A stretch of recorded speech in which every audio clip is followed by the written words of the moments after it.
Hi guys, today I'm going to show you how to put a RAM chip into your computer. And this is my really bad 2 GB RAM chip. Yeah, I know I have a bad computer.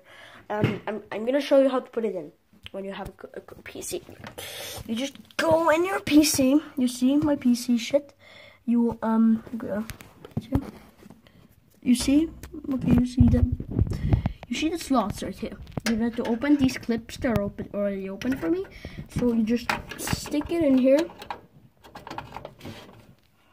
Wait for it to clip in.